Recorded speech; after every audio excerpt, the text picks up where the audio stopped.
Now going to hand over to Megan Seneque. She is a honorary research fellow at Roehampton University, supporting the Susanna Wesley Foundation, building capability for transformational change in the Methodist Church. We've got your colleague here, or our colleague Sue Miller here too. Sue, if you wanted to say a quick hello. Sue also leads work at the Susanna Wesley Foundation. Hello all, and it's good to see you, and thank you for being here, and I'm really looking forward to what's going to happen this morning. Sorry for putting you on the spot there, Sue. No, just needed to introduce you. Megan's going to spend just another fast-paced 5 minutes describing something that can't really be described in 5 minutes regarding transformation change. Thank you, Katie, and good morning to all of you. It's really, really good to have us all in the same room, so to speak. And I'm just, listening now to Bevan's context setting for this work. I've been accompanying the EDI since the Racial Justice Symposium, and at the moment I'm accompanying specifically the Cultural, Attitudinal and Systemic Change work stream.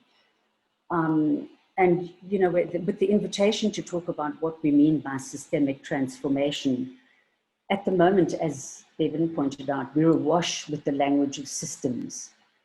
So the call to transform systems. We hear about systemic injustice. We hear about systemic racism. We hear about the need for systemic reform. So I want to make some distinctions in language here.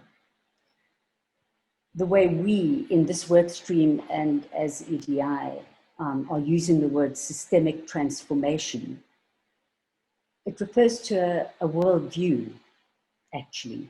It's a way of seeing the world and therefore a way of being in the world. So when I talk about a systemic worldview, what I'm doing is acknowledging that we are all deeply interconnected as human beings with one another and with the natural world. We are a deeply interconnected system. So when we talk about a systemic worldview, that's what we mean. So the systems and the structures that we create in the world are actually a second order manifestation of this deep human ability to create and maintain relationship and interconnection. So this means we cannot look at structural or systemic change without looking at the people who make up the system and at the way they relate to one another as they organize themselves to achieve their core purpose. And in the case of the Methodist Church, as they live their calling to be an inclusive church. So systemic transformation involves, as Bevan says, every single one of us. So we can address inequalities through structural reform, but we will not bring about systemic transformation if we don't also create the space for deeply relating to one another in a way that respects the unique contribution we each have to the body of the whole. That is why remembering and telling our own personal stories, reflecting on our own experiences, positive and negative, is so much a part of the journey of systemic transformation. It's through these stories that we can deeply connect and heal in relationship with one another, to link to our calling around what it means to live an inclusive church through our daily lives, through our decision-making systems and structures, through our worship, our rituals, and the way we are with one another in all dimensions of being church. And for me, as a South African who lived through the apartheid era and who spent a life building alternative structures and systems, particularly in relation to education, in order to address issues of injustice and inequity, I know we've romanticized the word Ubuntu a little. So I just want to remind us of the whole Zulu phrase from which the word Ubuntu is derived. It is this: Umuntu, Ngamuntu, Ngabantu.